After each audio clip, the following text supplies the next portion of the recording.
جی अस्सलाम वालेकुम।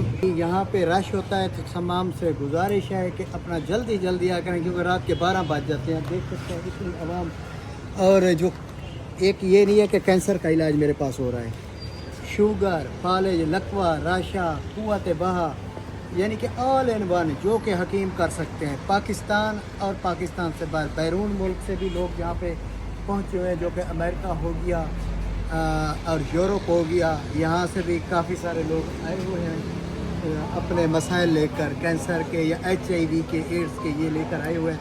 सबसे गुजारिश यही है कि आप लोग ये देखा करें, जहाँ भी रह रहे हैं ये देखा करें कि हम जल्दी पहुँचें, क्योंकि फिर देर से रात के 12 बजे तक आप मेरी हालत देख रहे हो ये हो गई है कि जो कि 18 घंटे लगातार मरीज़ों को देना, और उसमें 2 घंटे अद्वियात के बनाने लगते हैं, 4 घंटे मुझे रेस्ट का मिल रहा है, जो कि अब मेरी कैफियत बहुत ज़्यादा खराब है। तो बाकी अल्लाह पाक खैर करे इंशाअल्लाह। बलोच दवाखाना में 4 हकीम है इस टाइम, हकीम अब्दुर्रहमान, हकीम इजाज़, हकीम वसीम और हकीम शफात बलोच। तो फिर भी हम पूरे नहीं उतर रहे। तो गुजारिश यही होती है जल्दी से जल्दी आया करें, सुबह फर्स्ट टाइम निकला करें ताकि शाम को हम भी ईजी हो के अद्वियात बनाएँ, ईजी हो के। शुक्रिया जी जनाब, कैसे हैं आप? अल्हम्दुलिल्लाह ठीक ठाक।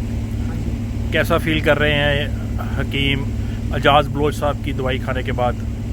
नहीं अल्हम्दुलिल्लाह काफ़ी फ़र्क है।